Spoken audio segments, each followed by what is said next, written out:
नमस्कार। संक्षिप्त में आपका स्वागत है। आज हम लोग एक पुराने मुद्दे पे चर्चा करेंगे। अभी इन दिनों इस मुद्दे को लेकर काफी पूरे देश में हंगामा मचा हुआ है। इस शब्द को पहले भी लोग नकारते रहे हैं, लेकिन भारत में चूंकि वोट बैंक की पॉलिटिक्स होती है, इसलिए इसे धीरे धीरे संवैधानिक अधिकार दिया गया और इतना संवैधानिक अधिकार दे दिया गया कि वह एक महत्वपूर्ण और बहुत ही शक्तिशाली संस्था हो गई। यह हम बात कर रहे हैं वक्फ की। वक्फ का इतिहास अगर आप देखेंगे तो इस्लाम की स्थापना के कुछ समय बाद से ही वक्फ की शुरुआत होती है।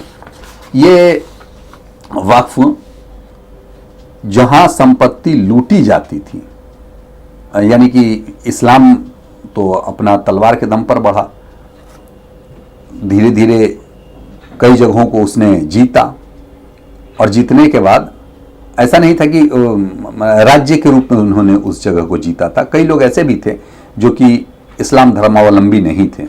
कुछ डॉक्यूमेंट्स में ऐसी बात आती है कि वक्फ का उद्देश्य ये है कि जब तक उस देश का आदमी मतलब जो गैर मुस्लिम है वो मुस्लिम नहीं हो जाता है, तब तक वक्फ की संपत्ति का उपयोग इन सब कार्यों के लिए किया जाएगा। नहीं कि लिहाजा तौर पे जिहाद के लिए किया जाएगा। अब कितना सच है कितना नहीं है, लेकिन जो सोशल मीडिया पे आ रहा था उसी डॉक्यूमेंट से मैंने देखा है। और एक कुछ और बातें भी आ रही थी कि 1954 में, ये तो सच है, ऐतिहासिक सच है कि 1954 में इसे पहली बार संवैधानिक अधिकार दिया गया। 1964 में इसे विधिवत या कहे कि थोड़ा विशिष्ट तरीके से इसे संवैधानिक अधिकार के साथ उसे नवाजा गया। 1995 में जब पीवी नरसिम्हा राव की सरकार थी तो एक नया एक्ट लाया गया और 2013 में विशिष्ट एक्ट ला करके इसकी 1995 में जो कुछ कमियां रह गई थी उसको पूरा किया गया। अब ये तो देखने में बड़ा अच्छा लगता है कि हाँ भाई एक बड़ा समुदाय है, उसकी रक्षा के लिए ज़रूरी है कि उसको कुछ अधिकार दिए जाएं। लेकिन भारत में होता क्या है, इस्लाम के आने के समय से या इस्लाम किस प्रकार यहाँ बढ़ा है ये बताने की ज़रूरत नहीं है, पूरी दुनिया इस बात को जानती है। यहाँ पर इस्लाम के प्रचार प्रसार के लिए जहाँ तक मेरी जानकारी है कि पाकिस्तान, जब भारत का विभाजन हो गया तो पाकिस्तान के लोगों ने कहा कि जो लोग, भारत ने कहा नहीं था किसी को कि आप यहाँ से चले जाइए पाकिस्तान, वहाँ पे, लेकिन पाकिस्तान बनने का उद्देश्य यही था कि यहाँ हम इस्लाम का शासन स्थापित करेंगे, जैसे बाकी पहले भी हुआ अफगानिस्तान और बाकी ईरान, इराक, इन सब जगहों पे हुआ था। वैसे पाकिस्तान यानी पूर्वी और पाकिस्तान, पश्चिम पाकिस्तान जो आज बांग्लादेश आप कहते हैं, पूर्वी पाकिस्तान को, ये बना था। वहां पर हिंदुओं को मार काट करके भगाया गया। इस्लाम यानी कि शरीयत के नाम पे, शरीयत के आधार पर वहां संविधान बनाया गया। भारत ने किसी को कहा नहीं था कि आप यहां से छोड़कर चले जाइए, लेकिन कई लोग इस देश को छोड़ करके चले गए थे। वैसे लोगों के संपत्ति की रक्षा के लिए बातचीत हुई थी पंडित जवाहरलाल नेहरू से। तो 1954 में यह बात आई कि यहां पर उनके रक्षा के लिए, उनकी संपत्ति की रक्षा के लिए वक्फ बोर्ड का गठन किया जाए, जिससे इस्लाम मतावलंबियों के रहन सहन, शिक्षा इत्यादि के लिए हम उनके यानी कुल मिलाकर के इस्लाम धर्मावलंबियों, इस्लाम मतावलंबियों के बेहतरी के लिए हम काम कर सके। लेकिन इसके आड़ में क्या क्या हुआ, ये घटना वक्फ बोर्ड को लेकर के जो विवाद तेज हुआ वो तमिलनाडु के तंजावुर में पूरा का पूरा, वहां पर 1500 साल पुराना मंदिर था, उस गांव की सारी जमीन ही वक्फ बोर्ड के नाम कर दी गई। अब साहब इस्लाम तो 1400-1450 साल पुराना है, अब वहां पर उससे पहले का जो जगह है वो आपने कैसे कर दिया वक्फ के नाम पे। खैर, मैं कुछ उदाहरण अपने साथ लेकर के आया हूं जो मेरा नहीं है, जो कि विभिन्न समाचार पत्रों में निकला है। ये देखिए, ये ओप इंडिया का है, पूरे हिंदुओं के पूरे गांव पर वक्फ बोर्ड का कब्जा, जो अभी मैंने जिस गांव का जिस बात की चर्चा की, मैं मुख्य जो समाचार पत्र हैं उनकी सुर्खियों पर आपका ध्यान दिलाना चाहूँगा। 29 जुलाई 2022 को दैनिक जागरण में एक खबर छपी है कि गुजरात वक्फ बोर्ड ने सूरत नगर निगम की बिल्डिंग पर दावा पेश किया। अब गुजरात सूरत नगर निगम की बिल्डिंग पर वक्फ बोर्ड ने दावा पेश किया है। उसी तरह वक्फ बोर्ड ने कहा कि ताजमहल हमारा है। चूंकि वक्फ बोर्ड कह रहा है 2013 में उसको इतने अधिकार मिल गए हैं, इसलिए वो किसी पर भी ये दावा कर सकता है। हालांकि सुप्रीम कोर्ट ने, सर्वोच्च न्यायालय ने कहा कि ठीक है, शाहजहां के दस्तखत लेकर के आओ, जो कि आप कहते हैं कि हर संपत्ति पर हम दावा नहीं करते हैं। जो मुस्लिम मतावलंबी ने हमको वक्फ बोर्ड को डोनेट किया है उसी संपत्ति पर हम दावा करते हैं, तो शाहजहां का ऐसा कोई डॉक्यूमेंट नहीं है जो कि दावा आप कर सकें। इसी तरह India.com का है, ज्ञानवापी मां श्रृंगारी गौरी केस की सुनवाई कल जारी है। मस्जिद कमेटी ने कहा वक्फ की संपत्ति का मसला सिविल कोर्ट नहीं सुन सकती है।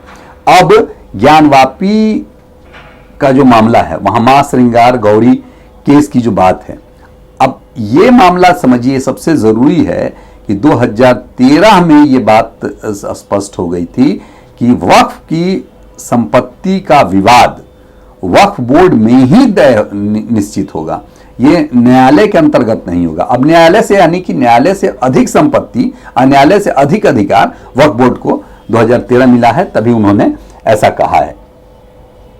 इसी तरह भास्कर ने लिखा कि सिया वक्फ बोर्ड ने शिवालय को बनाया वक्फ संपत्ति। तत्कालीन चेयरमैन और मुतवल्ली अब्बास अमीर ने हड़पी हिंदू संपत्ति। अब उत्तर प्रदेश का यह मामला है जहां सिया सेंट्रल वक्फ बोर्ड की मिलीभगत से लखनऊ के एक शिवालय को वक्फ संपत्ति के रूप में दर्ज करवा दिया गया। अब इसमें कौन कौन थे, तो अब्बास अमरी और सिया वक्फ बोर्ड के पूर्व चेयरमैन वसीम रिजवी, जो कि बाद में जितेंद्र नारायण त्यागी भी बन गए, वो लोग थे। अब उसी तरह अमृत विचार का है, दिल्ली हाईकोर्ट में वक्फ कानून को चुनौती, मठ मंदिर और ट्रस्ट को क्यों नहीं दिए गए विशेष अधिकार। ये एक मामला है।